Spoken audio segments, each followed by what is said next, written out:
예, 여러분 김용남 전 의원 모셨습니다. 어서 오십시오. 네, 안녕하세요.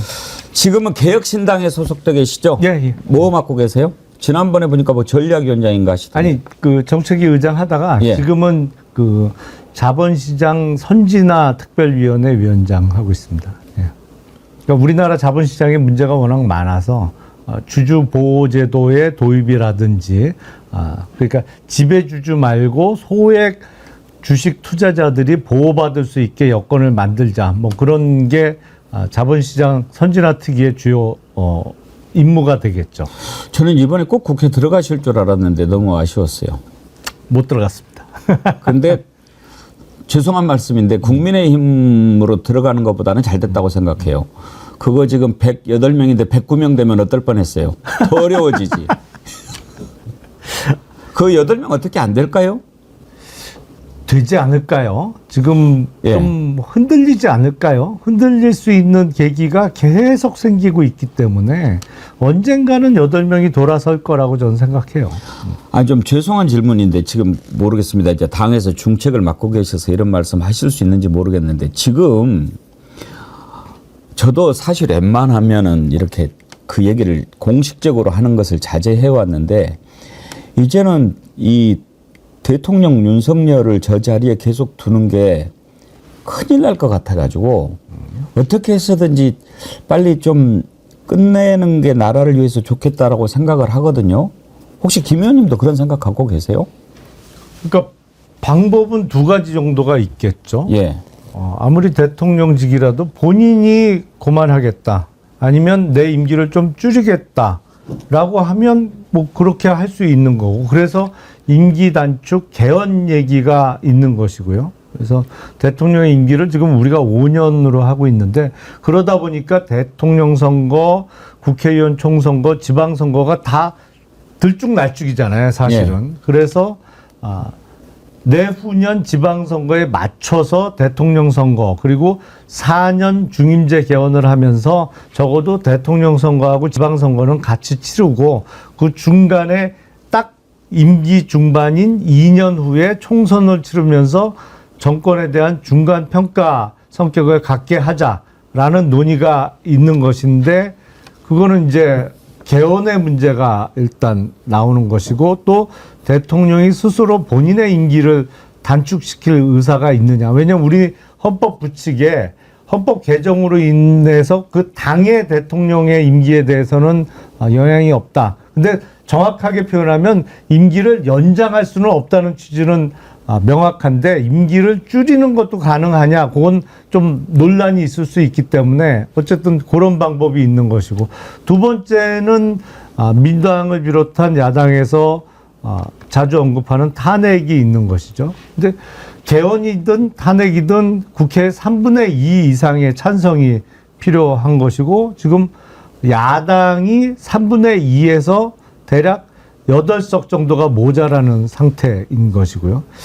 근데 이 상태를 해결하기 위해서는 뭔가 지금보다 조금 더 상황 변화가 이루어질 수 있는 어떤 트리거 같은 게 당겨져야 될 텐데 그 조만간 근데 그 트리거가 당겨지지 않을까라고 생각을 합니다. 저는. 근데 이제 지금 김 의원님은 법률가시잖아요. 네. 대통령도 대통령이지만 대통령 배우자와 관련된 의혹들이 너무 많고 만약에 그런 의혹들이 사실로 드러나서 중대한 법률 위반이 막 나온다. 네. 그랬을 때 법률적인 책임을 대통령한테 물릴 수 있나요? 법률적인 책임을 물리려면 적어도 공모관계가 입증이 돼야겠죠. 예. 아니면 우리가 박근혜 전 대통령 사건 때 이른바 많이 얘기가 됐던 경제 공동체 관계로서 뭐 이 사람이 받은 게 결국엔 이 사람의 경제적 이익과 부합한다. 뭐 예. 이런 것까지는 입증이 돼야 될 것이고 그런데 사실은 누구보다도 가까운 가족이잖아요. 배우자는. 예. 예. 그래서 배우자가 어떤 형사적인 잘못을 저지른 게 드러난다고 하면 정치적 도의적 책임은 분명히 있는 것이죠. 근데 대통령에 정치적 대해서. 도의적 책임 이런 거 느낄 사람은 아닌 것 같아가지고. 아니 근데 그거를 근데 연좌죄는 아니더라도 네.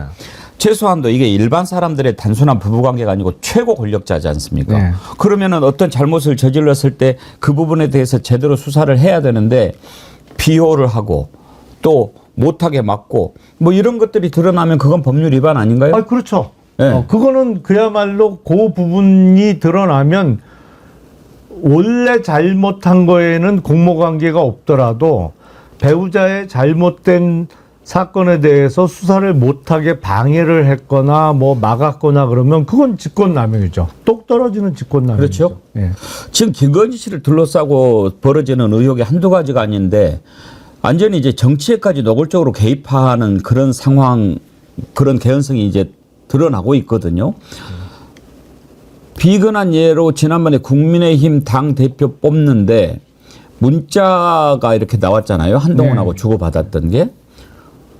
그거는 여러 가지 정황으로 봤을 때 두 사람 간에 주고받았던 문자인데 한동훈 쪽에서 공개했을 리는 없잖아요. 그렇죠. 그러면은 김건희 쪽에서 공개를 했을 거라는 얘기인데 네. 왜 공개했느냐? 내가 이렇게 했는데도 안 들어줬어. 뭐 내 말대로 사과도 못하게 했어. 그리고 완전히 지금 한동훈이 누구 덕택에 큰 거야. 우리 아저씨 덕택에 큰 거 아니야. 그런데 내가 문자했는데 문자도 씹어. 이거 배신자 아니야. 여러분 이런 놈 뽑으면 안 돼요. 그런 차원에서 한 거 아니겠어요? 그렇죠. 그런 목적으로 공개를 했다고 볼 수밖에 없죠. 예. 그렇게 해서 개입을 했잖아요. 어찌됐든. 그랬는데 안 됐어요. 근데 이번에 이제 새로 나온 게 창원에 있는 김영선 의원한테 김해로 가라. 이렇게 문자를 했다는 거 아닙니까? 텔레그램. 예, 텔레그램을.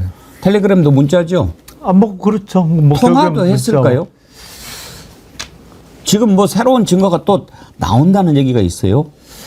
글쎄, 근데 텔레그램을 그렇게 여러 차례 주고받는 사이면 전화 통화도 가끔씩은 하지 않나요? 통상? 예. 그리고 김영선 의원이 그래도 5선 아닙니까? 아, 그럼요. 예. 5선이고 국회 부의장 꿈도 있고 그랬는데 그 5선 의원을 장기판 졸부리듯이 너 절로 가 이렇게 문자 하나로만 할 수는 없지 않겠어요? 아니, 어마어마하게 세다면 가능하겠죠. 어마어마하게 세다면. 물론 이제 뉴스 토마토의 보도가 사실이라는 전제 하에 이야기가 되겠습니다만, 통화도 아니고 텔레그램으로 보낼 수 있다면 그만큼 어마어마하게 세다는 증거가 되겠죠. 근데 어제 이렇게 우리 패널님들하고 얘기를 해봤는데 그 김영선 의원이 받았던 텔레그램을 이렇게 현직 의원들 몇 명을 이렇게 보여줬는데 개혁신당 의원이 봤다 그런 얘기가 있습니다. 그거는 그 이준석 의원이 예. 봤죠. 예. 본인이 봤다고 얘기를 했나요? 예. 그러면은 몇 시간 전에 얘기한 걸로 알고 있습니다. 그래요? 그러면 뭐 확실히 알겠네요. 예.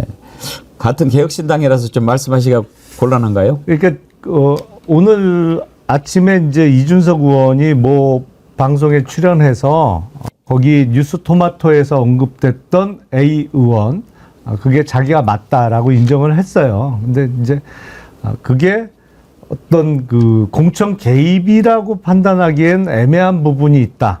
뭐 이런 취지로 이야기를 했습니다. 예.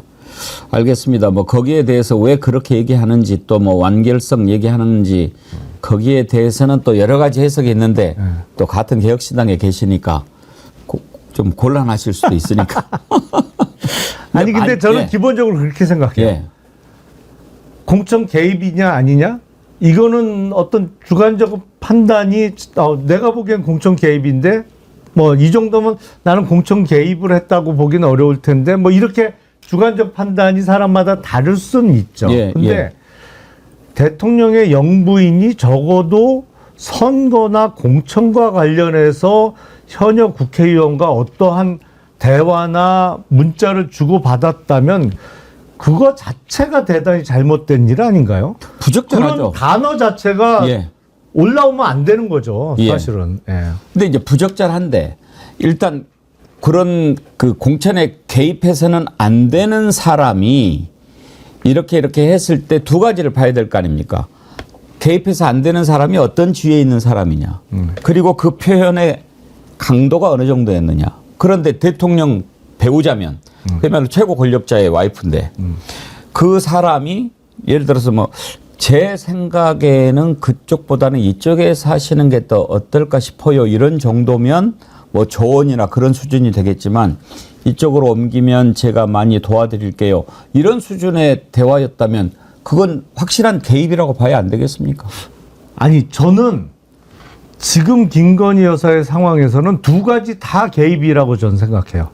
왜냐하면 그게 다른 대통령의 영부인 같으면 아니 그쪽 지역구보다는 저쪽으로 옮기시는 게 좋지 않나요? 아니면 뭐 당선 가능성이 더 높지 않나요? 아니면 그쪽이 공천이 좀 더 쉽지 않을까요?라고 했다면 뭐 조언이라고 볼 수도 있겠어요. 그거 자체도 대단히 해서는 안 될 얘기입니다만 다른 대통령의 영부인이라면. 근데 지금 김건희 여사는 역대 영부인과는 완전히 다르잖아요. 사람들의 인식도 다르죠.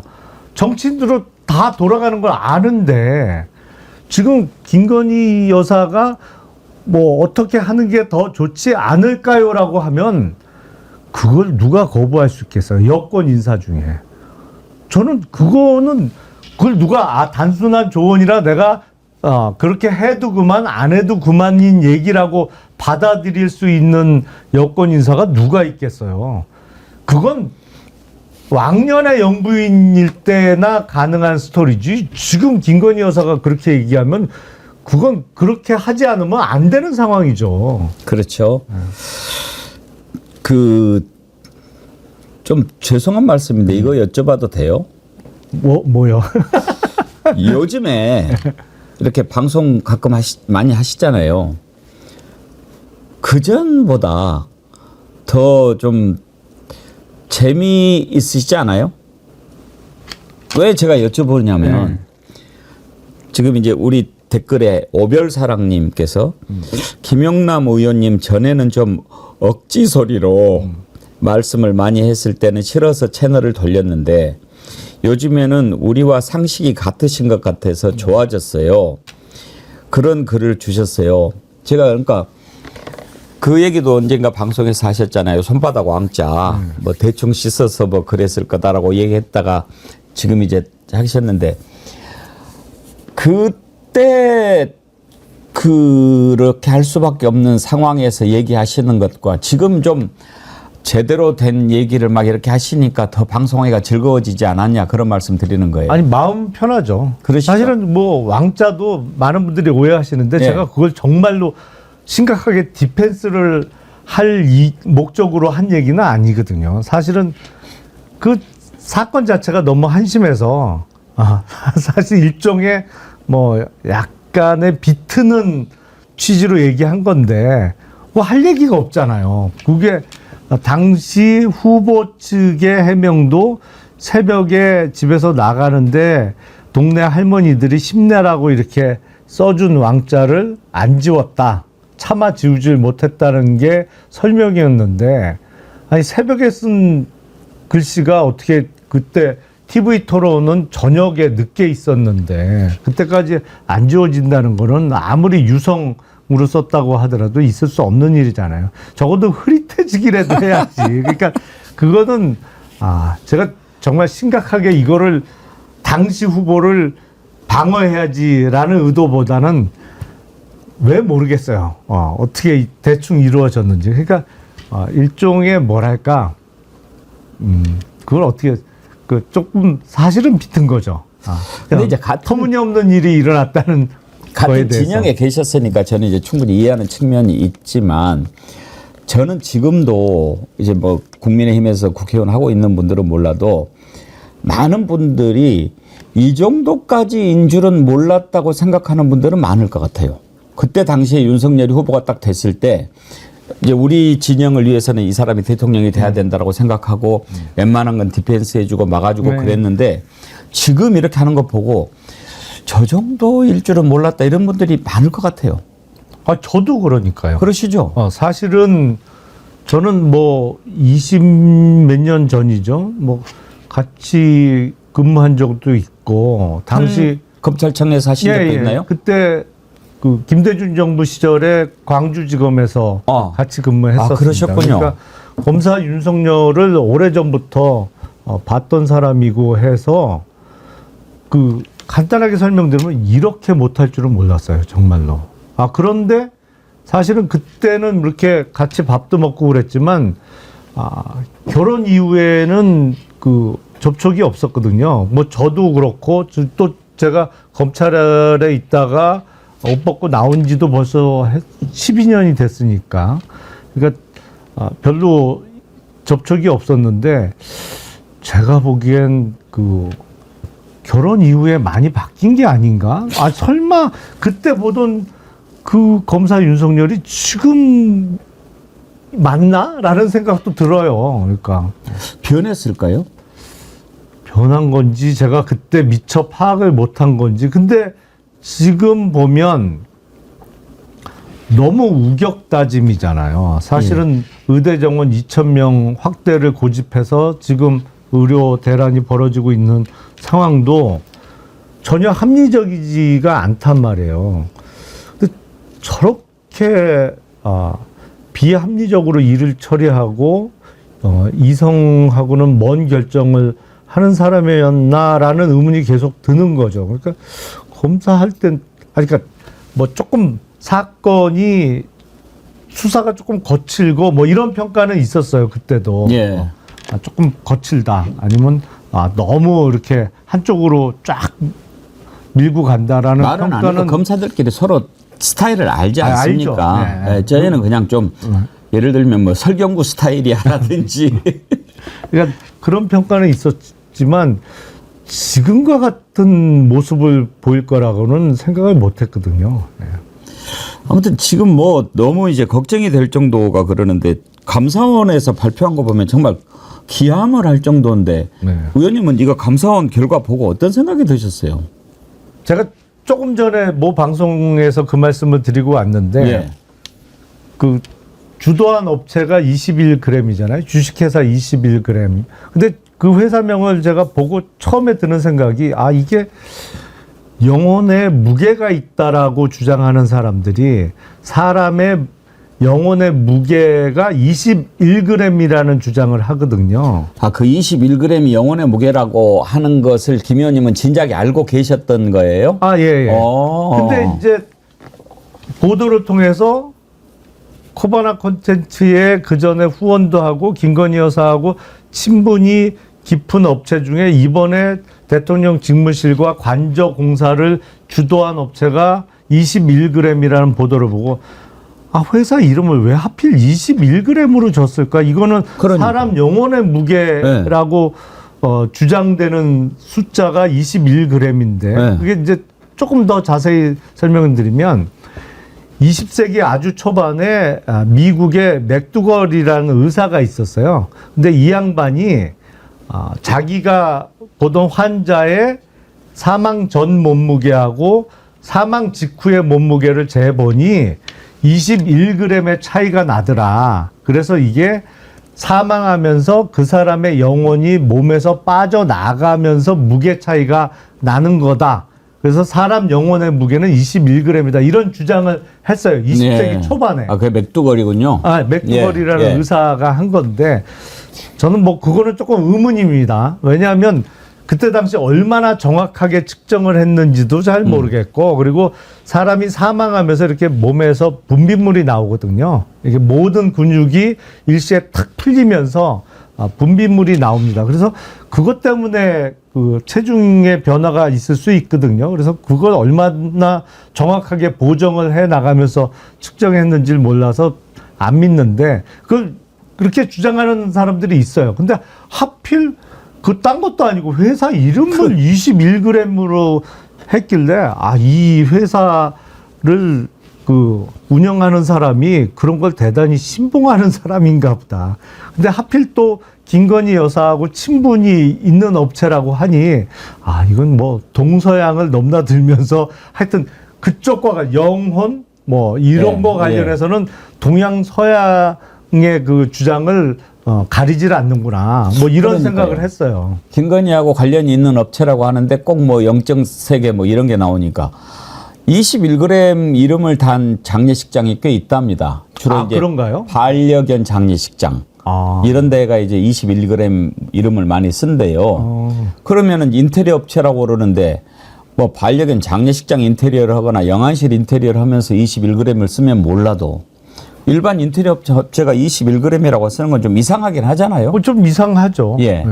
그런데 이제 감사원에서 조사를 해가지고 뭐 보니까 아주 뭐 한두 가지가 아니더라고요.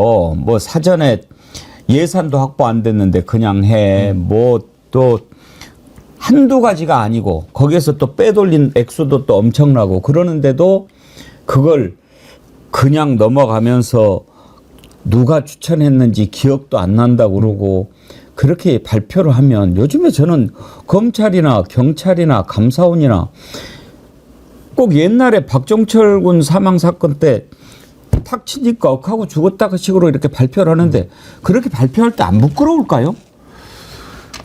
그게 이제 다른 평가는 감사원이 저 정도 발표한 것도 대단한 거다. 뭐 이런 말씀하시는 분도 있어요. 왜냐하면 그 감사원 감사 결과를 보면 이름 석자는 안 나왔지만 누가 관여돼 있을 거라는 거는 다 읽히잖아요. 다만 명시적으로 이름이 안 밝혀졌을 뿐이지. 그러니까 지금 얘기했던 21g이라는 업체가 누가 추천했는지는 알 수 없다. 근데 이게 워낙 친분이 두터워서 그 21g이 데리고 오는 하청 업체는 믿고 맡길 수밖에 없었다. 뭐 이런 내용이잖아요. 예. 그러면 그 정도 추천해갖고 밀어붙일 수 있는 사람이 누굴까? 그건 답이 나오는 거잖아요. 그러니까요. 예. 방금 전에 방송하신 데가 장윤선 취재 편의점이죠? 예, 맞습니다. 예. 거기 동시 접속자 몇 명이던가요? 확인 안 하셨나요? 몇만 원 되지 않을까요? 몇만 원 안 되고 안 되나요? 모르겠습니다. 예. 16,000. 예. 네. 우리도 16,000명이었는데 예. 대개 이제 16,000명 이렇게 하다가 2부에 게스트가 나오면 한 12,000 이렇게 빠져요. 예. 무슨 말씀 드리려고 하냐면 지금도 16,000 가까이 되는데 우리 애청자 이은주 님이 간만에 2부 동접자 15,000명 이상이 계속 유지되는 걸로 봐서 우리 애청자님들의 기대가 큰 것 같습니다. 네. 김용남 의원님 뭔가 큰 거 한 방 터뜨려 주셔야 되겠는데요. 그거 19일 날 나온다는 거잖아요. 그 한 방. 미리 얘기를 좀 해주세요. 그거는 이제 그 준비하고. 어떤 것일 것 같습니까? 그러니까 아마도 제가 보기에는 텔레그램 대화보다는 보다 확실한 내용일 것 같고. 그러면은 음성? 그러지 않을까 싶어요. 예. 만약에 터뜨린다면 어느 쪽에서 터뜨릴까요? 제보를 김영선 의원 쪽에 사진은 않을 거 아니에요? 그렇죠. 그건 아니죠. 김영선 의원은 지금 부인하는 상황이니까. 예. 그러니까 그 부인하고 문자 받은 적도 없다 이렇게까지 얘기했죠. 예. 근데 전혀 그 연락한 말이 적이 거짓이라고 하는 증거가 나올 거라는 거잖아요. 아니 그거하고는 조금 각도는 다른 내용인데 뭐 중요 인물은 여지없이 등장할 것으로 보입니다. 예. 또 다른 대입 의혹일까요? 뭐 여러 가지 내용이 들어 있는 것으로 알고 있어요. 뉴스토마토 쪽에서 그러면은 공개를 한다고 그럽니까? 뭐 하여튼 지금 뉴스토마토가 가장 선도적으로 잘 치고 나가고 있죠. 네. 뉴스토마토가 제대로 증거를 확보 안 하면 절단 날걸요. 지금 뭐 서울의 소리라든지 이렇게 당하는 거 보면 거기도 만반의 대비를 안 하고 했다가는 지금 날아갈 판이니까. 그렇죠. 예. 근데 어쩌다가 의원님 지금 이 대한민국 이렇게 70년대 그 공포정치 시대로 돌아간 느낌이죠? 그게 불가능할 거라고 생각을 했는데 불가능하지는 않네요. 그러니까 이게 조금이라도 발전을 계속 해 나가는 거잖아요. 그러면서 기본적으로 발전 방향은 정해져 있는 거죠. 국민 개개인의 자유와 권리의 확대. 이거는 뭐 약간의 요철은 있더라도 나가는 방향이고 그거에 따라서 국가 권력의 어떤 신중한 행사 내지는 국가 권력이 남용되지 않는 방향으로 하는 거는 큰 물줄기고 큰 방향인데 글쎄 그 방향 큰 줄기가 꺾였다기보다는 뭐 업앤다운 중에 지금 다운하고 있는 양상 아닌가 싶어요. 확실히 그 점만은 못한 거는 확실해 보이고 그렇다고 완전히 대한민국이 그쪽으로 방향이 꺾인 거냐? 저는 그렇게는 생각 안 합니다. 예. 다시 또 변화가 오겠죠. 정시우님, 김용남 의원님 이젠 멋져요. 저렇게 멋진 분이 상식적이지 못한 국힘에 계셔서 속상했어요. 그러셨는데 지금 개혁신당은 윤석열 탄핵에 대해서는 어떤 입장입니까?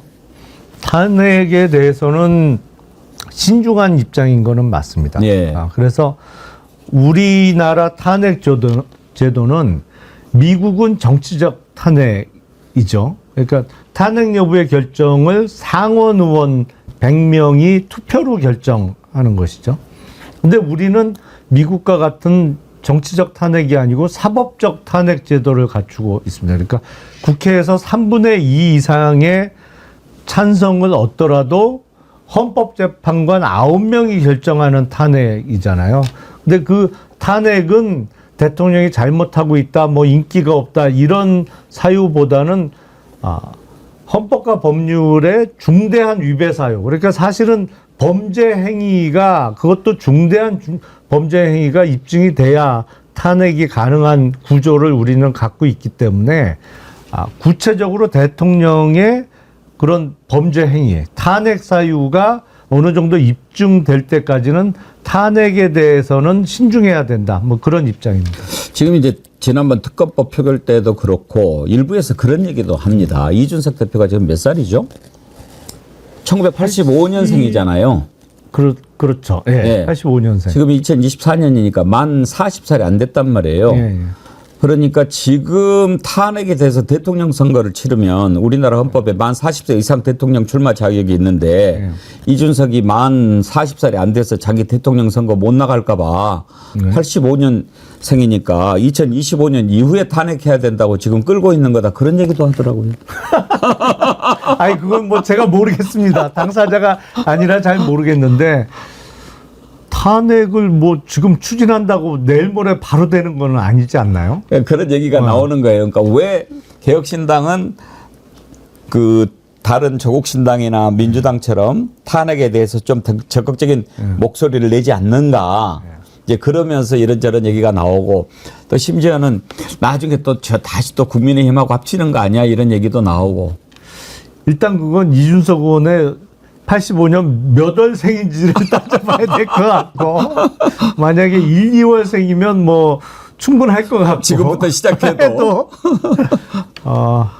글쎄요 그 지금 개혁신당하고 국힘하고 다시 합친다는 건 상상하기가 좀 어렵고 저는 국민의힘은 윤석열 대통령하고 동반 추락 내지는 같이 망하는 길에 들어선 거 아닌가 싶어요. 왜냐하면 이 여당이라서 차별화가 한계가 있거든요. 한동훈 대표가 아무리 차별화를 하는 듯 노력은 합니다만 최근에 보는 지지율로 보면 여론조사 결과를 보면 같이 떨어지고 있는 양상이거든요. 그러니까 국민들이 보시기에는 그냥 그 사람이 그 사람으로 보이는 거죠. 한 몸처럼 평가받을 수밖에 없기 때문에 그런 길이 가는 것이고 사실은 여기서 국힘이 동반 붕괴를 안 당하려면 확실하게 대통령에 대해서 할 말을 하고 대통령과 대통령실의 변화를 확실하게 추구하면서 이른바 들이받아야 되는 건데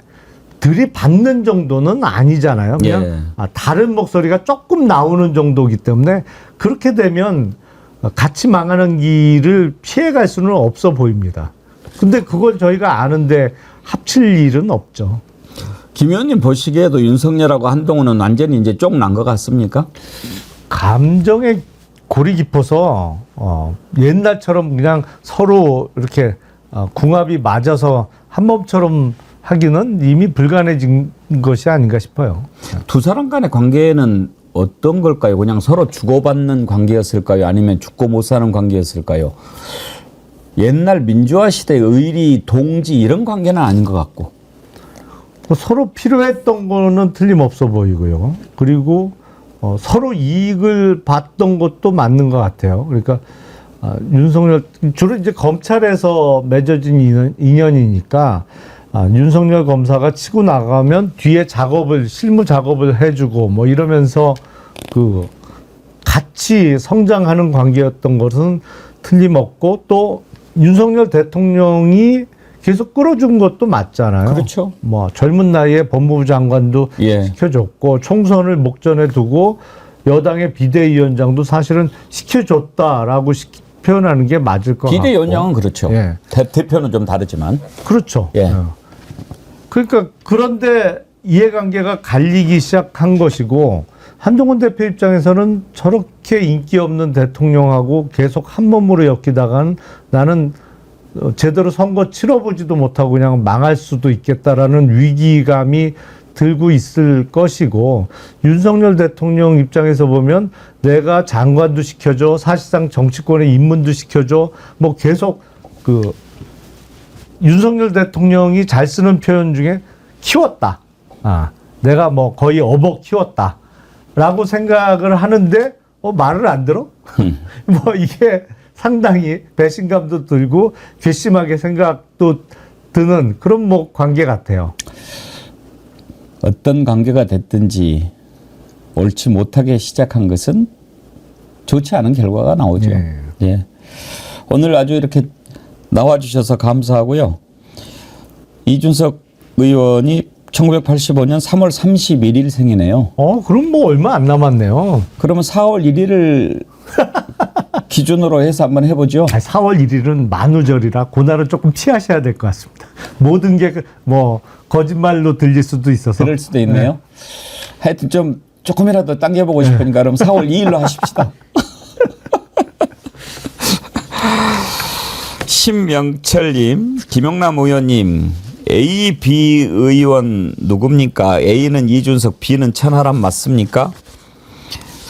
이준석 의원은 아침에 얘기했다고 그러고 천하람 의원도 봤대요? 천하람 의원은 본인 입으로는 아직 얘기를 안 한 것 같은데. 네. 네. 김 의원님은 못 보셨어요? 예? 김 의원님은 못 보셨어요? 저는 못 봤습니다. 예. 보셔놓고 안 보셨다고 얘기하는. 아니 그 상황은 이제 이준석 의원이 본 건 맞고 이제 전해 들은 거죠 저희는. 예. 예. 알겠습니다. 오늘 이렇게 오랜만에 뵈서 참 반가웠고 옛날에 우리 공감 토론할 때 많이 예. 뵀는데요. 그렇죠. 이제 좀 자주 나와주세요. 예. 추석 명절 잘 보내시고요. 추석 때는 어떻게 보내세요? 전 집에 있고 성묘 가고 그렇습니다. 예. 어디로 가십니까? 저는 경기도 광주에 이제 부모님을 모셔갖고요. 거기 갔다가 또 장흥 쪽에 그 처가 그 장인어른 묘소도 찾아뵈야 되고. 예. 경기도 토박이신가 보군요. 그렇습니다. 예. 저는 또 그쪽에서 이렇게 지역구라서 꼭 또 그 자기 고향이 아닌데도 지역구 하는 분들이 많이 있는데 경기도 토박이시군요. 예. 경기도 토박이가 사실은 옛날로 따지면 양반 중에 양반이죠. 자부심이 대단하신 거죠. 예. 경기도는 인구가 지금 폭발적으로 늘고 있어서 예. 사실은 서울보다도 인구가 지금은 거의 400만 명 정도 많은 단체가 됐죠. 지방자치단체가. 그러면 굳이 국회 다시 제기하지 마시고 이 다음 지방선거 때 경기도지사 나가세요. 잘 하셔가지고 국민의힘 빼고 민주당, 개혁신당, 조국신당 통합 대표로 한번 나가세요. 뭐 그렇게 후보를 만들어 주시면 고려해 보겠습니다. 일단 민주당으로 가시면 돼요. 예, 고맙습니다. 또 뵙겠습니다. 예, 감사합니다. 예. 개혁신당에서 위원장을 맡고 계신 김용남 전 의원 만나봤습니다.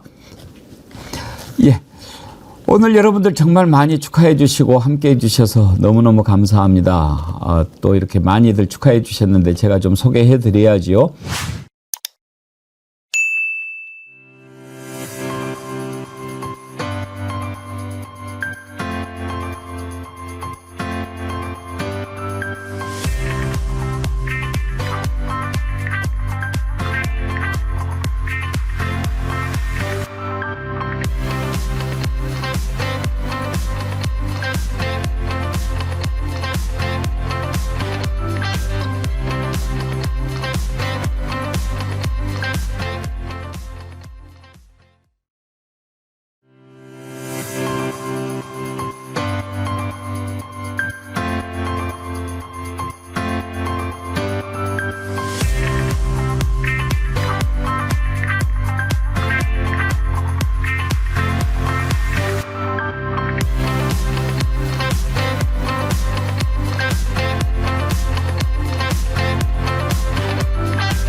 예, 검찰이 수사심의위원회를 했는데 역시 예상대로 결과가 나왔습니다. 최재형 목사께서 내가 좀 출석해서 진술을 하고 싶다라고 얘기를 했는데도 거절당했습니다. 최재형 목사님 모셨습니다. 어서 오십시오. 네, 반갑습니다. 이발을 깔끔하게 하셨네요. 네. 추석 앞두고. 그날 수사심의위원회 열리는 날 검찰청 앞에서 시위하시는 모습을 봤는데 왜 안 받아들여줬다고 혹시 뭐 답은 들으셨습니까? 이게 원천적으로 이제 저에 대한 출두 구두 진술이나 최소 20분에서 최대 45분까지 구두 진술이 규정에 있거든요. 그리고 의견서 제출하는 방식도 있고 30매 정도의. 예. 그런데 그걸 다 원천적으로 배제를 했습니다.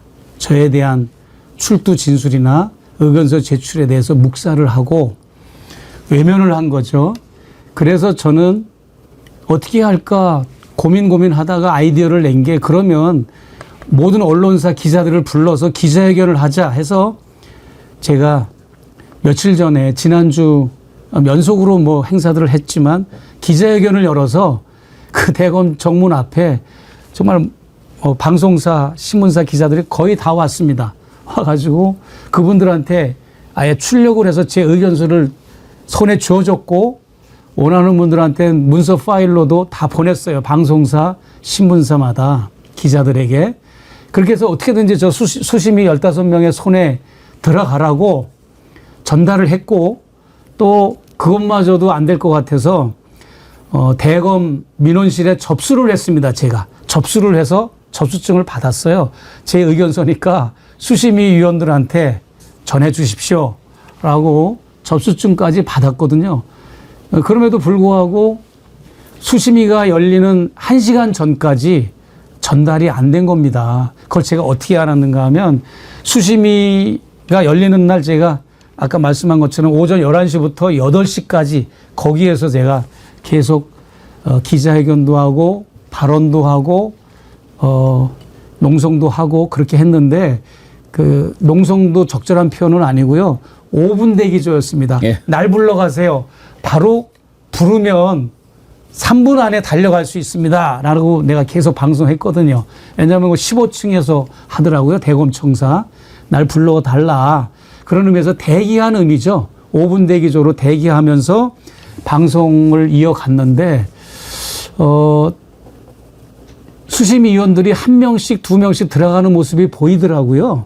그걸 어떻게 알았는가 하면 제가 민원실에서 1시간 동안 수심위가 열리기 1시간 전에 민원실에 있었습니다. 민원실에서 내가 전달한 의견서를 전달했느냐 안 했느냐를 따지고 묻고 하는 과정에서 민원실에 있었는데 수심위 위원들이 다 각계 전투로 들어오잖아요. 각각 들어왔는데 본관으로 들어가야 되는데 민원실이 본관인 줄 알고 쑥 들어왔다가 나하고 눈이 마주쳤어요.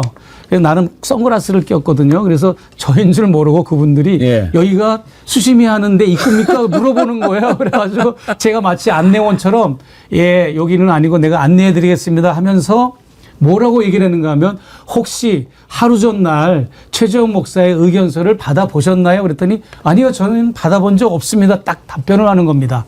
그러면 제가 그 장문의 수심위 위원들에게 보내는 의견서를 작성해서 보냈는데 하루 전에는 미리 위원들한테 보내야 그분들이 읽고 숙지하고 자신들의 의견을 머릿속에 담을 텐데 그것을 전하지를 않았던 겁니다. 그리고 혹시라도 현장에서 대비니까 비공개니까 현장에서 즉석에서 나눠주는 줄 그렇게도 또 배려심을 갖고 내가 확인해 보니까 역시 그 일을 주도하는 데가 대검 정책기획부입니다.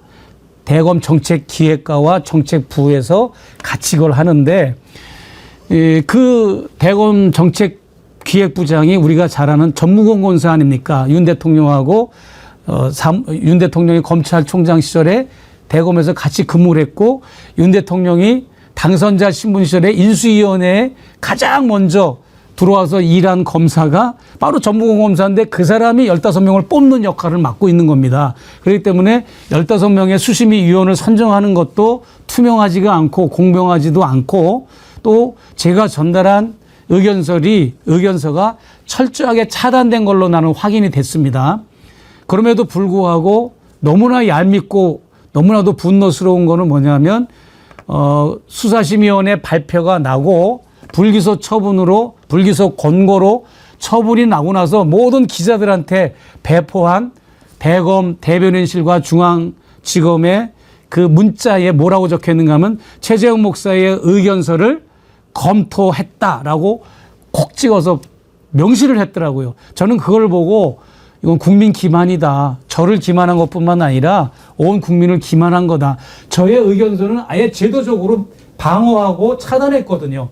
그러나 저는 어떻게든지 언론을 통해서 공개하면 그들의 손에 어떻게라도 갈까 해서 이렇게 언론에 공개도 했고 민원실에도 접수를 했지만 들어오는 수사심의위원회 15명 중에 3명을 내가 인터뷰를 했는데 받아본 적이 없다는 겁니다. 당일 1시간 전에도. 그렇기 때문에 제 의견은 철저하게 배척이 된 거고 제 의견서가 적용이 됐고 검토가 됐다면 이런 결과가 나올 수가 없습니다. 저는 인정할 수가 없고요. 네. 원래는 9월 6일 날 수사심의위원회를 하고 또 최재형 목사님을 따로 불러서 부심인가 뭐 하기로 안 했나요? 그게 오늘입니다. 그러니까요. 그게 오늘인데 부의심이라는 거는 뭐냐면 최재형 목사가 요청한 이 수사심의위원회를 열지 말아야 할지 또 열게 되면 몇 날 며칠 몇 시에 열지 뭐 이런 거를 이제 다루는 회의가 부의심인데 그게 지금 서울중앙지검에서 지금 아마 2시에 열리는 걸로 저는 알고 있습니다. 아마 별 의미가 없어요. 예. 이미 지금 김건희 씨의 수사심의위원회가 지난주 금요일 날 이원석 총장의 직권으로 회부가 돼서 이게 작동이 된 건데요. 우리 국민 여러분이나 언론인 분들이 조금 착각하고 계신 게 있는데 뭐냐면 지난주에 열린 그 수사심의위원회는 김건희 씨 측에서 요청한 게 아니라 이원석 총장이 직권으로 회부한 겁니다. 자기가 빠져나갈 구멍을 미리 지금 특검이 열릴 수도 있잖아요. 앞으로. 특검이 열리고 공수처의 수사가 또 시작되고 그러면 이게 문제가 될 소지가 있다 보니까 자기에게 화살이 날라올 걸 대비해 가지고 봐라 내가 이렇게 하지 않았느냐 민간인으로 구성된 수심위도 내가 소집했다. 나는 그러나 관여를 안 한다. 이런 식으로 자기의 아르바이를 성립시키려고 이런 걸 소집을 한 거지. 김건희 씨 측에서 요청해서 이게 지난번에 소집된 게 아니고요. 그러나 오늘 부의심의가 회의가 열리는 거는 순수하게 최재형 목사가 이 사건의 진실을 객관적으로 사실관계 확인을 해주기 위해서 제가 요청한 거에 대한 게 오늘 결정이 되는 겁니다. 열리게 될지 안 열리게 될지 오늘 2시에 이제 부의심의에서 결정이 되는 건데요.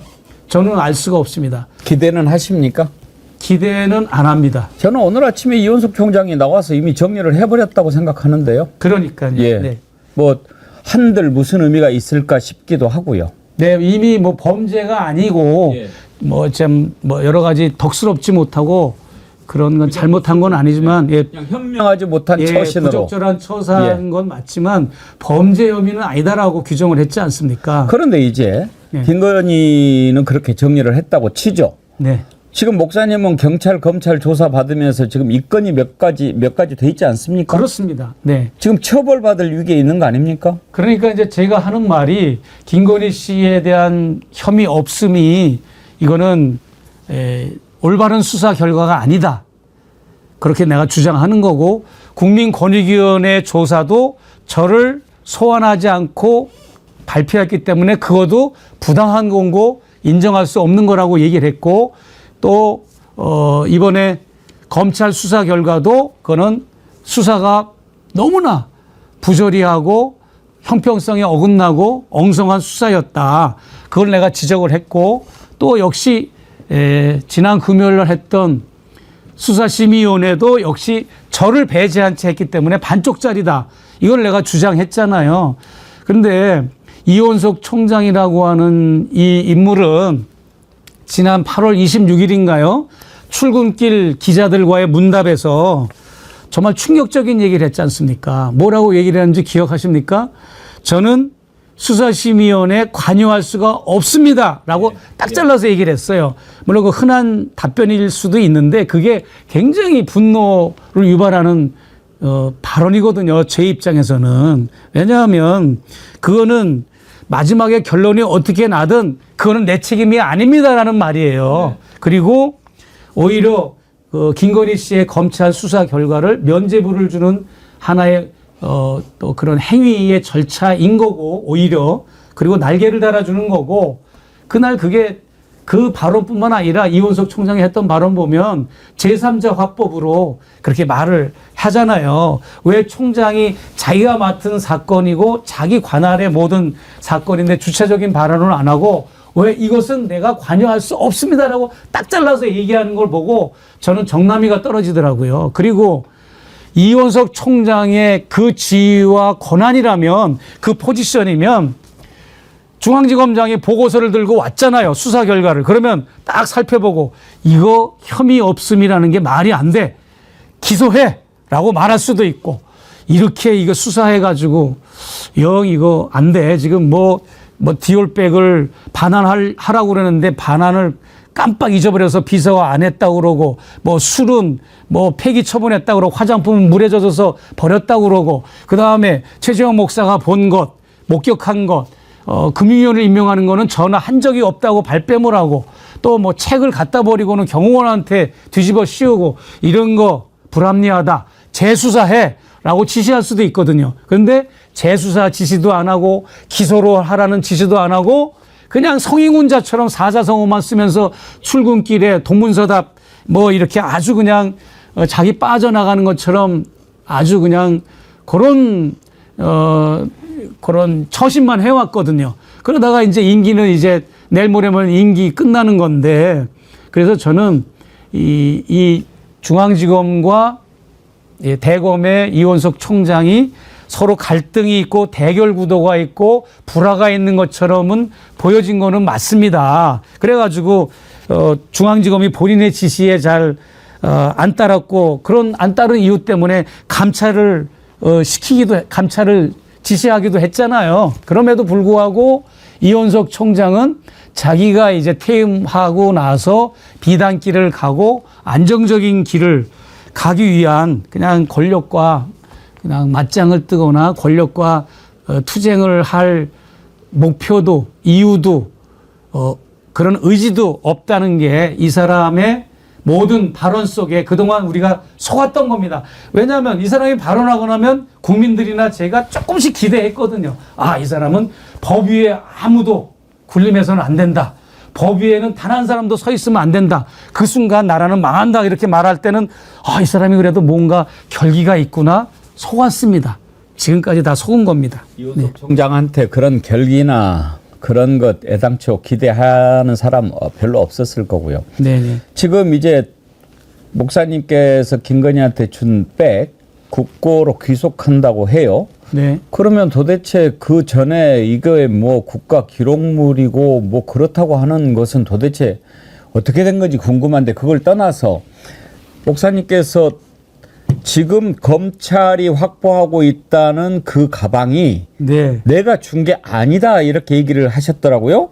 그렇습니다. 근데 그거는 지금 검찰이 갖고 있는 가방이 어떤 건지 보지도 않으셨는데 어떻게 그렇게 단언을 하실 수 있나요? 예, 저는 당사자이기 때문에 단언할 수가 있죠. 예. 왜냐하면 지난번에 그 권성희 변호사도 저하고 같이 여기 출연했지 않습니까? 그 변호사가 검찰에 왜 갔다 왔습니까? 제 책을 주웠는데 그 주순 책이 최재형 목사가 버린 게 맞는지 여부를 검찰이 참고인 신분으로 소환해가지고 갖가지 방법으로 사진을 찍고 조사를 하고 그랬잖아요. 그런데 책을 버린 사람도 주워다가 진위 여부를 검증하는 검찰이 예. 진짜 중요한 디올백을 반환을 했는데 이 진위 여부를 왜 검증을 안 합니까? 아, 예. 거기에서 이미 이 사람들이 벌써 짜고 치는 고스톱이다. 이렇게 저는 판단을 했고요. 지금 목사님께서 그 일련 번호까지 공개를 하시지 않았나요? 공개는 안 하고 일부만 공개했습니다. 아니 디올백 번호가 이렇게 있던데 시리얼 넘버가. 예, 그러니까 그게 일부입니다. 왜냐하면 예. 백 선생님도 이제 약간 이제 요 부분은 잘 모르실 겁니다. 예. 디올백을 사잖아요. 예. 사면 그 안에 우리 옛날에 엽서 카드처럼 예. 별지로 두 개의 제품 번호 바코드가 찍힌 제품 번호 카드가 두 개가 담겨져 있어요. 예. 하나는 디올백 본체에 그게 담겨져 있고 하나는 지갑식으로 두 개를 또 줘요. 서비스로 지갑을. 예. 디올백 본체는 빈통이잖아요. 그러니까 그 안에 동전을 담으라고 동전용 지갑이랑 카드를 꽂으라고 카드 8장을 이렇게 꽂는 카드 지갑에서 두 개를 서비스로 줘요. 그런데 이 디올 회사에서는 이해가 안 되지만 저도 그 두 개의 지갑에 대한 제품 번호하고 바코드가 또 별도로 있습니다. 그래서 이미 세상에 공개된 거는 디올백 본체에 대한 제품 번호 바코드가 공개된 게 아니고 요 지갑에 대한 바코드와 제품 번호가 공개된 겁니다. 그래서 본체에 대한 제품 번호와 바코드는 이제 저만 가지고 있고요. 이명수 기자하고 그리고 메뉴가 안 나온 거군요. 또 있습니다. 아, 또 예. 있고 하나는 음각으로 핸드백 본체 제품에 새겨져 있는 그야말로 그게 시리얼 넘버입니다. 그게 시리얼 넘버예요. 예. 그래서 그거는 메이드 인 이탈리 영어로 그렇게 적혀 있고 영어와 숫자로 이렇게 조합이 된 시리얼 넘버가 그 본체 벽면에 안쪽 깊이 새겨져 있어요. 그거는 이제 그럼 목사님 지금 이거 나온 것은 본 요거는 가방이 아니고 지갑 두 개에 대한 본체 안에 들어가는 지갑 두 개에 대한 시리얼 넘버입니다. 근데 네, 카드 번호. 그 밑에 300만 원 이렇게 써져 있어서 네네네. 사람들이 다 300만 원으로 쓰였습니다. 모든 카드에는 예. 모든 바코드 이런 별지 카드에는 다 같이. 300만 원이라고 적혀 있습니다. 그런데 이제 그 300만 원을 주고 디올백을 사면 그 두 가지를 서비스로 더 주는 거군요. 주는데 서비스로 준다는 것보다 원래 그 구상품이죠. 예, 구성품인데 구성품이군요. 그 구성품에 대한 거를 별도로 저렇게 제품화한 거예요. 예. 별도의 제품처럼. 예. 그리고 더 결정적인 거는 제가 말씀드린 벽면에 안채 벽면 가장 안채 그 깊은 곳에 그 시리얼 넘버가 적혀 있는데 그런 사진을 찍으려도 사진이 안 찍혀요. 깊은 곳에 이게 벽면에 적혀 있기 예. 때문에 그래서 그거를 보고 넘버를 적어야 돼요, 그거는. 그래서 그 넘버도 저만 알고 있는 거고. 그러니까 이제 검찰에서 자 우리가 지금 확보를 했습니다 이렇게 딱 하면 목사님 불러가지고 그 일련 번호만 딱 맞춰보면 그 가방인지 아닌지 알 수 있을 텐데 그렇죠. 이제 단순히 확인한 과정을 안 거쳤다고 해서 내가 준 가방이 아니다라고 얘기하실 수는 없잖아요. 그거는 제가 오죽하면은 우리 변호인을 통해서 요청서까지 보냈어요. 확인하자. 예, 확인하자. 그거는 내가 준 게 아니니까 확인해야 된다. 검증하자. 그렇게 했는데도 제 요청서를 묵살하고 거절했습니다. 그리고 가장 수사관들이 꼭 지켜야 되고 해야 할 수칙이 검증하는 겁니다. 이게 책보다도 더 중요하지 않습니까? 근데 왜 검증을 안 하겠습니까? 이게 뭔가 여기에 함정이 있고 문제가 발생한 겁니다. 그리고 더 중요한 거는 그 제보자가 내부 제보자가 있었다고 그랬잖아요. 예. 내부 제보자가 뉴스타파도 제보를 했고요. 근데 이분 얘기가 김건희 씨에게는 제가 준 디올백이 그냥 하찮은 거예요. 예, 그냥 자기 레벨에 맞지 않는다고 생각을 한 거죠. 레벨에 맞지 않는다고 생각을 하고 그냥 옆에서 늘 수족처럼 일을 하는 유모 비서를 준 겁니다. 네가 가져서 써라. 그래서 이제 이 유모 비서가 당근마켓에 올렸는지 현금화했는지 남한테 줬는지 모르겠지만 회수가 불가능한 상태가 된 겁니다. 우리가 작년에 11월 말에 이게 첫 폭로가 됐잖아요. 그 이후에 폭로가 되고 나서 이거를 회수하려고 보니까 회수가 불가능한 상태입니다. 그러다 보니까 이제 이것을 변명하고 이것을 국민들한테 언론에 입증해야 되니까 나온 합리화한 궤변이 뭐였느냐. 이철규라든지 이런 인물들을 통해서 나온 말이 국고에 이거는 귀속을 시켜서 국가 기록물 창고 안에 포장지도 뜯지 않고 지금 보관되어 있다라고 발표를 했지 않습니까? 그거 자체가 이미 이 제가 준 백이 자기들 수중에 없기 때문에 이거를 검찰이나 언론이나 국회의원들한테 보여줄 수 없었던 겁니다. 권익위원회까지라도 권익위들이 검증하자고 갔었는데 돌려보냈잖아요. 이 돌아가신 권익위 김상용 국장님도 역시 갔다가 도로 빠꾸당했잖아요. 없으니까 못 보여주는 거였어요.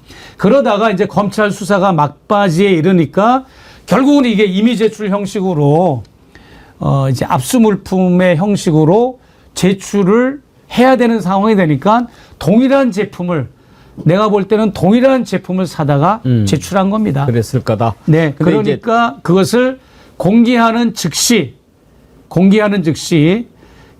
아니 생각해 보십시오. 그들이 유일하게 공개한 게 있습니다. 김건희 씨가 제출한 백을 공개했는데 조선일보 기자들만 불러놓고 공개한 뉴스가 하나 나온 게 있습니다. 똑딱이 단추, 디올백을 닫는 똑딱이 단추에 그 보호 필름이 있습니다. 그걸 이명수 기자가 살 때 잘 모르니까 한번 벗겼어요. 그러다 다시 붙였거든요. 그래서 기포가 생겼어요. 기포가. 그 기포가 생겼다는 것만 보도를 하지 바코드 저런 시리얼 제품 번호 이런 걸 공개를 하지는 않았어요. 예. 그런 얘기를 제가 한 적이 있어요. 네. 기포는 띄었다가 붙이면 나오는 겁니다. 그거는. 예. 300만 원짜리 디올백은 네. 이제 300만 원이라고 하는 그 가방에 대해서 국민들이 보는 관점이 여러 가지가 있을 거 아니에요. 네. 그러니까 김건희한테는 300만 원짜리 디올백은 들고 다니기에는 값싼 거지만 네. 그 유비서관인가 그 사람한테는 들고 다니기에는 너무 비싼 것.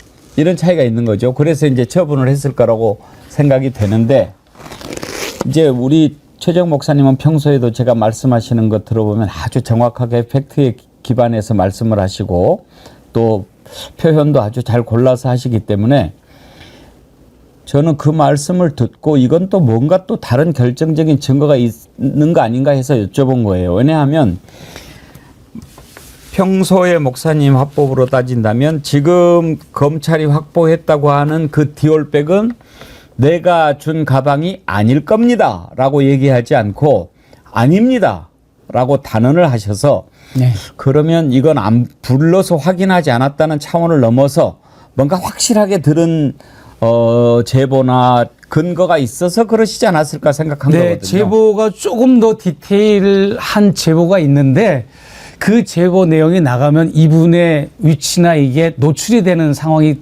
감이 잡혀요. 그러면 목사님은 확신하시는군요. 그 내가 준 가방이 아니다라는 거를. 당연하죠. 그게 없었습니다. 없어서 그동안 못 보여줬던 겁니다. 예. 없어서 그러기 때문에 그 십자가를 누가 진 거냐면 그 너 써라 하고 받은 그 비서가 그 십자가를 져서 나왔던 궤변이 바로 반환을 지시했는데 깜빡 잊어버렸다고 하는 그 비서가 바로 그 비서입니다. 그렇군요. 예. 그런데 저는 그 말이 굉장히 깊이 들어가면 돌려주라고 지시를 했는데 깜빡 잊어버렸다고 하는 그 변명이 그게 깊이 들어가 보면 이 사건과 연계가 되는 겁니다. 김 여사가 너 써라 하고 줬는데 안 돌려줬다는 의미도 있는 거고 중의적 의미가 포함이 돼 있어요. 그 안에. 나중에는 말을 바꿀 수도 있을 겁니다. 아마 특검하게 확실히 그쪽으로 건네줬다는 믿을 만한 네. 제보를 갖고 계시군요. 그러면요. 알겠습니다. 있으면은 제가 이렇게 논란이 큰데 저의 집 주소를 알거든요. 왜냐하면 대통령실 그 선물을 명절이 되면 나한테 보내주기 때문에 저희 집 주소도 알고 뭐 서울의 소리도 알고 왜 안 돌려주겠습니까? 그리고 국민권익위원회 직원들이 가서 검증하자고 보자고 갔는데도 안 보여주고 그리고 대통령 비서실장도 보지도 못하고 어딘가에 있다라고만 증언한 겁니다. 본 사람은 아무도 없습니다. 이철규 의원도 그 말을 한 이철규 의원도 보지는 못했다고 내가 얘기 들었습니다. 네. 이런 의견을 주신 분도 계시네요. 희엔동님인데요. 김건희한테 청탁 뇌물 준 사람이 한둘이 아닐 텐데 다른 청탁인이 아직 안 나타나는 것도 이상하네요. 무서워서 그럴까요? 그러면요. 지금 이렇게 보시면 돼요. 제가 누누이 말씀드렸지만 저 사는 미국의 대통령들은 고위직 임명하는 사람이 3만 명이라고 그래요. 예. 대통령이 임명할 수 있는 사람. 그런데 대한민국의 대통령은 18,000명이랍니다. 이건 정확한 수치예요. 예. 그 대통령이 하는 일에 대해서 책을 쓴 사람이 이거를 아주 다 통계를 낸 건데, 근데 사실 김건희 씨 인격이나 윤석열의 인격으로 보면 이게 뭐 사실 이 뒷거래인 거죠. 뒷거래고, 그 다음에 국가 공사라든지 여러 가지 이제 뭐 공사 수주 업체하고 이런 계약을 하는 거라든지 고위직을 임명한다든지 이럴 때 이런 게 청탁이나 부정한 뇌물 이런 게 오고 가고 금전이 오고 가는 거죠. 저 같은 디올백 300만 원짜리는 이 김건희 여사가 이거를 썸복 받은 거는 이거는 진짜 최재형 목사라는 사람이 고향에 인연도 있고 하는 최재형 목사가 준 거니까 300만 원짜리니까 받은 거예요. 이거는 진짜 문제가 없다고 생각한 겁니다. 김건희 씨 입장에서는. 그리고 김건희 씨가 검찰 간부 부인 시절부터 커머너 컨텐츠 후원과 협찬 명목으로 뭐 130개 업체로부터 받았고, 중앙지검장 검찰총장 시절에는 뭐 23개 업체로부터 받았고, 이게 다 문제가 돼서 고발을 당하고도 그랬잖아요. 그리고 그런 정서와 이 가치관을 가진 김건희 여사가 선물은 받아도 돼. 그러나 김영란법이나 청탁금지법은 평민들 너희들이나 지키는 거지, 나같이 검찰 간부의 부인, 검찰 실세의 부인은 안 지켜도 돼. 너희들이나 지키는 거야. 우리 법을 집행하는 사람은 안 지켜도 돼. 라고 하는 이런 사고방식을 가졌기 때문에 커머너 컨텐츠에 앉아가지고 지난 10년 동안 그렇게 후원과 협찬의 명목으로 많은 업체로부터 상상할 수 없는 많은 액수를 돈을 받은 거 아닙니까? 그리고 관저에 들어가서도 1,000만 원 상당의 고급 소나무 분재를 학교 설립자로부터 받은 거고, 그렇기 때문에 저는 아무런 죄의식을 느끼지 못하고 김건희 씨가 그렇게 선물을 받아 챙겼다, 이렇게 보는 거고요. 그리고 그것을 죄의식도 못 느꼈고, 그럼에도 불구하고 이게 이제 논란이 되고 문제가 폭발적으로 이제 해외까지 외신까지 문제되면서 그제서야 이제 이게 심각한 거를 알게 된 거지. 김건희 씨 입장에서는 300만 원짜리는 에르메스급 이상의 명품을 들고 다니는 그런 여사의 입장에서는 실제로도 안 들고 다녔습니다. 이명수 기자와 서울의 소리 기자들이 우리가 선물을 주고 나서 3일 후인가요? 그때부터 4개월 동안을 모니터를 했어요. 들고 다니는지 안 들고 다니는지. 해외 순방 갈 때, 국내 일정 소화할 때 우리가 좀 백을 들고 다니나 모니터를 해봤지만 단 한 번도 카메라에 포착된 적이 없습니다. 예. 현실 법정에서는 어떻게 될지 몰라도 네. 역사의 법정에서는 반드시 진실이 가려질 거라고 믿습니다. 정말 수사심의원의 결론 보고 목사님뿐만 아니라 허탈해하는 국민들이 참 많을 텐데요. 앞으로 이 문제가 이렇게 매듭이 된다라고 했을 때 목사님은 어떻게 하실 생각입니까? 저는 그렇게 생각해요. 절망적이지가 않고 이제부터 시작이다. 이제부터 싸움은 시작되는 겁니다. 백 선생님. 왜냐하면 뭐 국민권익위원회, 검찰, 수사심의위원회 이 세 개 국가기관은 사실 용산의 대통령과 대통령의 배우자가 지금 현재 처해진 저런 권력자들이 얼마든지 개입해서 영향을 미치고 조작을 할 수가 있는 상황이었고, 그게 실제로도 미쳤고요. 국민권익위가 사람이 죽어가면서까지도 이게 이런 무모한 결정이 나왔고 불합리한 결정이 나왔고, 검찰 역시 부실 수사를 했고, 국민권익위 역시 저의 의견이 철저히 묵살된 채 김건희의 변호인 최주우 변호사와 이 사건을 수사한 부장검사와 모든 검사들 수사관들이 다 동원돼 가지고 혐의 없음으로만 PPT 설명을 했지 않습니까? 그렇기 때문에 이제 남은 것은 뭐냐?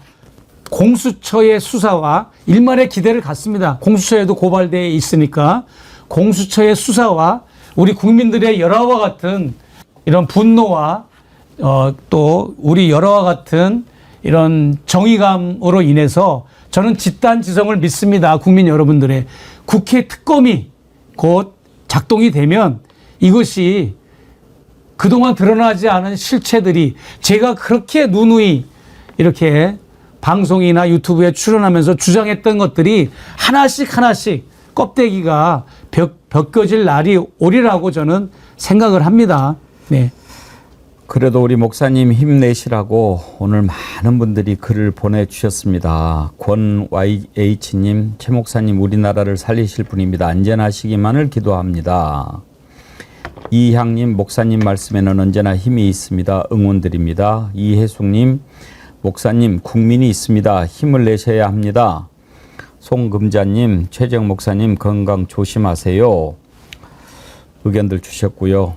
유니크꿈님, 국민 참여 재판 만들어 주세요 그러셨는데 재판 가게 될 것 같습니까? 글쎄 그거는 국민 재판은 모르겠고요. 국민 참여 재판은 모르겠고 공수처 수사와 특검이 작동되면 예. 제가 지금 한 말씀 드려도 될까요? 예. 모든 거를 다 뒤집어 엎었습니다. 검찰에 나와가지고 김건희 씨가 이제 콜검 그 수사받은 거 유명하지 않습니까? 그걸 마지막 정점을 찍으면서 그 이전에 조영경 과장 또 유용호 비서 관련된 인물들이 속속들이 이제 검찰에 나와가지고 진술을 했잖아요. 근데 그 내용들이 제가 인정할 수가 없어요. 그러니까 무조건 인정을 할 수가 없다는 게 아니라 저는 내막을 알잖아요. 사실을 알잖아요. 근데 그거를 너무나 은폐하고 궤변으로 일관하고 그것을 거짓으로 좀 꾸려나가는 게 너무 나는 확실하게 보이니까 예를 들어가지고 제가 이 언더커버 잠입 취재를 결심하게 된 계기가 있잖아요. 그거는 아시다시피 제가 보는 앞에서 여사가 금융위원을 임명한 것 때문에 제가 충격을 받고 그날 집에 돌아가자마자 언더커버를 시행했거든요. 딱 시차가 나와요. 카톡 김 여사를 접견하고 집에 돌아가자마자 2시간 후에 김창준 의원 국정자문위원권을 첫 청탁을 한 겁니다. 그때부터 언더커버가 작동이 된 거예요. 저로서는 네. 뭔가 그랬는데 그걸 뭐라고 변명을 하는가 하면 그런 일이 없답니다. 제가 보는 앞에서 금융위원을 임명하는 전화를 한 적이 없답니다. 그렇게 발뺌을 했고요. 그러면 제가 헛개비를 받냐고요. 저 안경 썼지만 시력 정상이고 청력이 아주 뛰어납니다. 지금도. 그런데 제가 보는 바로 요 지근거리에서 여사가 전화를 하다가 메모지 볼펜을 찾다가 없으니까 뻘떡 일어나서 등 뒤에 있는 정지원 비서로 책상으로 이동해서 거기 서서 메모하면서 전화 통화하면서 하는 걸 내가 다 들었잖아요. 그런데 그런 통화를 한 적이 없다니. 그러면 최재형 목사가 헛개비를 보고 말을 했단 말입니까? 그리고 제가 그런 거짓말을 했단 말입니까? 저는 그런 거짓말 할 줄 모르는 사람이에요. 그리고 또 화장품을 어쨌냐고 물어보니까 화장품은 장마철에 너무 장마가 많이 와서 그 화장품이 물에 젖어서 갖다 버렸다는 궤변을 늘어놨고 그런 식으로 책을 왜 갖다 버렸냐고 그러니까 경호원들이 실수를 해가지고 갖다 버렸다고 그러고 핸드백은 어쨌냐고 그러니까 유비서한테 반환을 지시했는데 깜빡 잊어버려가지고 지금까지 이것도 말이 안 되는 게 깜빡 잊어버렸으면 깜빡 잊어버린 거를 그 시점에 돌려주면 되잖아요. 그런데 그게 돌려주지 못한 게 뭡니까? 없기 때문에 못 돌려줬거든요. 이런 궤변 그리고 고급 양주를 어떻게 했냐 그랬더니 고급 양주는 경호 구칙에 의해서 폐기 처분했다고 그래요. 그럼 그 변호사가 언론에 그렇게 했던 말인데 그게 엄청 치명적인 함정이 있는 게 뭐냐면 그 답변에 최지우 변호사의 답변이 김건희 여사가 나한테 술을 잘 받았다고 카톡으로 자상하게 답변을 보냈어요. 그거는 잘 먹었다는 얘기입니다. 그리고 비서가 나한테 또 시차를 두고 또 다른 술이 갔잖아요. 그 술이 들어올 때는 저한테 잘 받았다고 전화까지 왔습니다. 그런 사실관계 확인을 안 하고 최 변호사는 대통령 부부가 하와이 미국에 갔을 때 자기 나름대로 변론한다고 답변을 한 게 디테일을 모르고 그냥 막 답변을 한 겁니다. 이런 식으로 변호사는 변호사대로 거짓말을 하고 검찰에 출두한 김건희 여사와 관련된 인물들은 또 다 거짓말을 하고 그리고 마지막에 최고 정점 디올백을 똑같은 동일한 제품을 사다가 검찰에 제출했는데 그것을 검증도 안 하고 검찰은 거기에 힘을 실어주고 그냥 힘을 실어준 게 아닙니다. 그냥 작당 모의를 한 겁니다. 목사님. 네. 이게 다시 다 밝혀져야 될 사안들이죠. 목사님을 이제 제가 몇 차례 이렇게 뵀습니다. 네네. 오늘 이제 그런 마음이 듭니다. 사람이 이렇게 이제 너무 억울하면 속된 말로 미치고 팔짝 뛴다고 그러죠. 그렇죠. 얼마나 억울하실지, 그리고 가장 힘들고 어려운 것은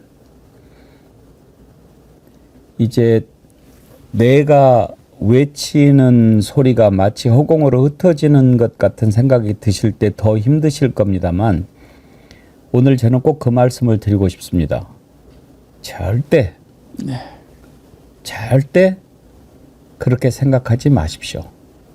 지치지 마십시오. 그리고 누구보다도 목사님께서는 역사의 심판, 공의로운 심판 믿는 분 아니십니까? 그러면 저는 오늘 목사님께 정말 그 마음을 드리고 싶습니다.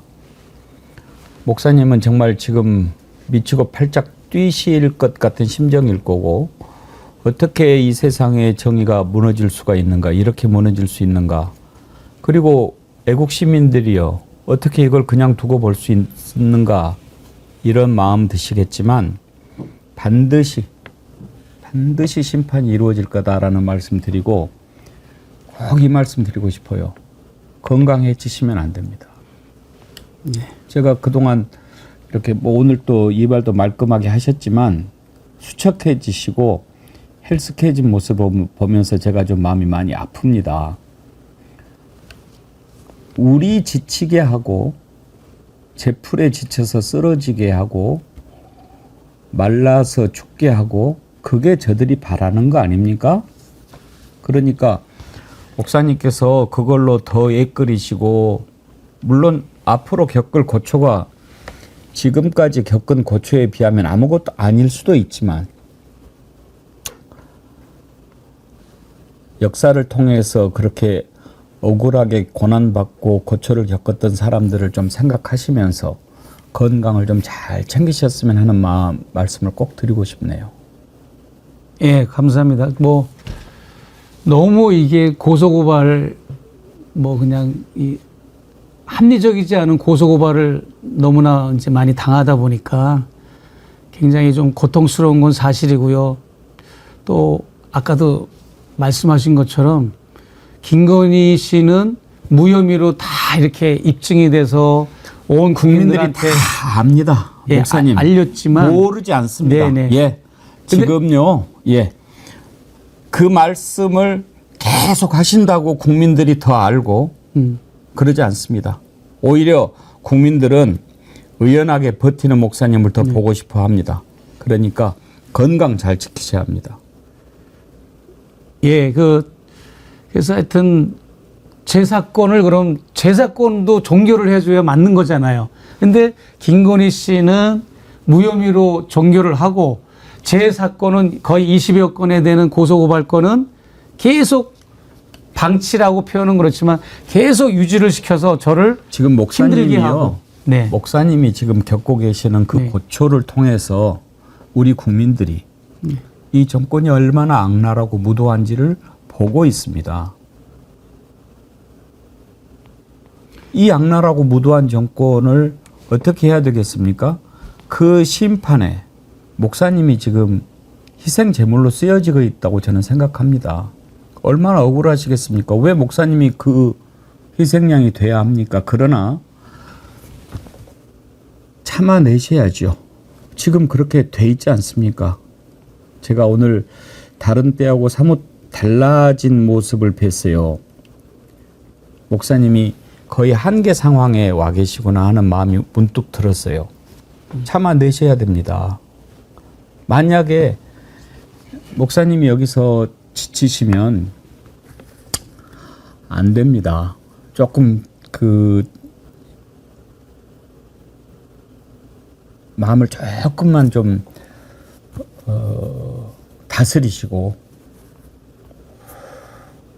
너무나 많은 말들을 듣고 너무나 억울함이 가득 차이지만 다른 분도 아니고 목사님이시니까 저는 그분의 음성을 들으면서 충분히 이겨내실 수 있으리라고 믿거든요. 예, 그러시기를 좀 바랍니다.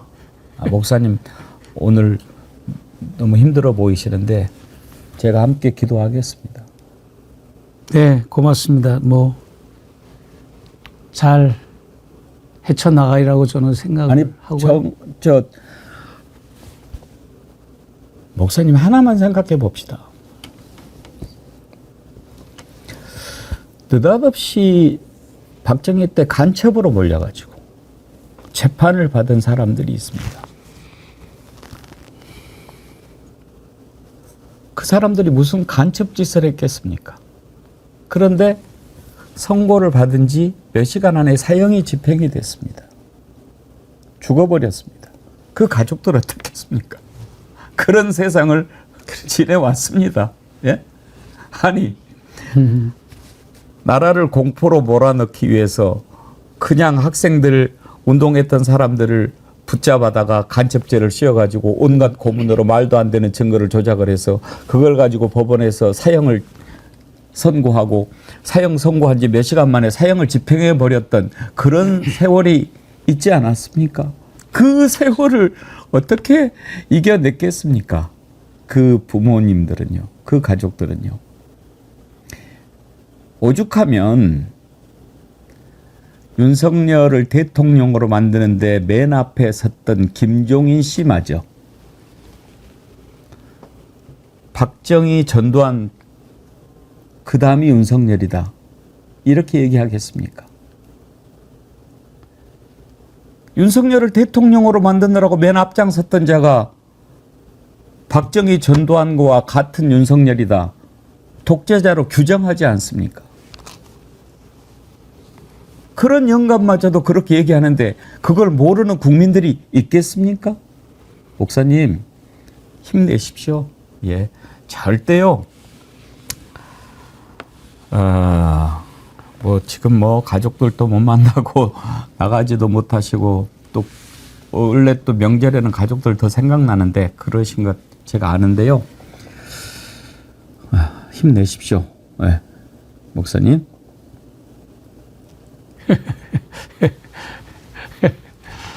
예, 뭐 저는 뭐 좌절하거나 포기하거나 그런 거는 없습니다. 없고. 아니요. 예. 더 강인한 모습 보여주세요. 이제요. 알겠습니다. 네. 어쩌실 수 없어요.